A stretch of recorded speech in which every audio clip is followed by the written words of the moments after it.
भारत और बांग्लादेश के बीच जबरदस्त ट्रेड वॉर शुरू हो गई है। भारत के व्यापारिक हमले के बाद बांग्लादेश ने पलटवार करने की कोशिश की है, लेकिन वो पलटवार भी बांग्लादेश को ले डूबा। बांग्लादेश ने भारत के कई सामानों पर बैन लगा दिया है। यह बैन भारत की किन चीजों पर लगाया गया है वह आपको आगे बताएंगे, लेकिन भारत के साथ इस ट्रेड वॉर में बांग्लादेश बुरी तरह से फंस गया है। आपको बता दें कि ट्रेड वॉर यानी व्यापार जंग किसी सैन्य जंग से भी खतरनाक होती है, क्योंकि व्यापार जंग का सीधा असर आम लोगों पर पड़ता है। और अब भारत और बांग्लादेश के बीच शुरू हुई इस ट्रेड वॉर का असर बांग्लादेश पर ही दिख रहा है। बांग्लादेश में तबाही मचनी शुरू हो गई है, लेकिन आप यह जानकर हैरान हो जाएंगे कि जिस समय भारत और बांग्लादेश के बीच ट्रेड वॉर शुरू हुई है, ठीक उसी वक्त रूस ने अपने 3 जहाजों को बांग्लादेश भेज दिया। रूस ने अपने जहाज बांग्लादेश क्यों भेजे और भारत कैसे बांग्लादेश को बर्बाद कर रहा है, वो आपको इस वीडियो में बताते हैं। दरअसल भारत के नॉर्थ ईस्ट राज्यों पर मोहम्मद यूनुस के विवादित बयान के बाद भारत ने कुछ दिन पहले एक बड़ा एक्शन लेते हुए बांग्लादेश को दी जाने वाली ट्रांसशिपमेंट फैसिलिटी को रद्द कर दिया। यह वो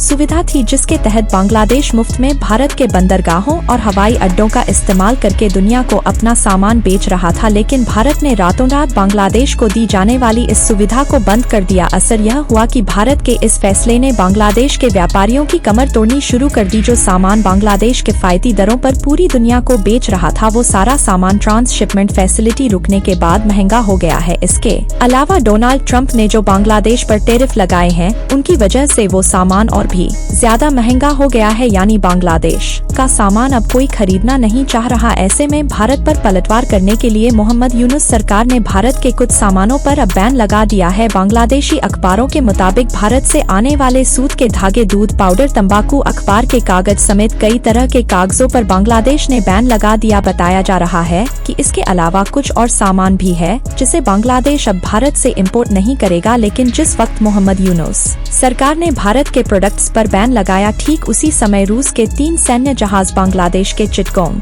पर आकर खड़े हो गए। मोहम्मद यूनुस को यह जानकर झटका लगेगा कि भारत की तारीफ करने के बाद बांग्लादेश के आर्मी चीफ वकार उज्जमान अपने ही स्तर पर रूस से बातचीत कर रहे हैं। वकार उज्जमान मोहम्मद यूनुस के कट्टर विरोधी बन गए हैं। एक्सपर्ट्स का कहना है कि वकार उज्जमान मोहम्मद यूनुस को बिना बताए ही एक अघोषित स्टेट हेड के तौर पर रूस के दौरे पर पहुंच गए। रूस पहुंचकर वकार उज्जमान ने रूस की सरकार और सेना दोनों से मुलाकात की और चुपचाप बांग्लादेश वापस आ गए। वकार उज्जमान जैसे ही बांग्लादेश वापस आए तो रूस ने अपने 3 जहाज चिटगोंग भेज दिए। बताया जा रहा है कि रूस और बांग्लादेश की सेना आपस में मेलजोल बढ़ा रही है ताकि जरूरत पड़ने पर साथ मिलकर काम किया जा सके। शेख हसीना जब प्रधानमंत्री थी तब रूस के संबंध बांग्लादेश के साथ मजबूत थे। शेख हसीना के प्रधानमंत्री रहते हुए रूस और भारत ने बांग्लादेश का पहला न्यूक्लियर पावर प्लांट बनाना शुरू किया, लेकिन मोहम्मद यूनुस ने आते ही रूस और भारत के इस प्रोजेक्ट पर ग्रहण लगा दिया। भारत की तरह रूस भी जानता है कि बांग्लादेश में अमेरिका और चीन भी घुसना चाहते हैं। अमेरिका और चीन बांग्लादेश के चिटगोंग इलाके में अपना नेवल बेस बनाना चाहते हैं, लेकिन रूस और भारत यह होने नहीं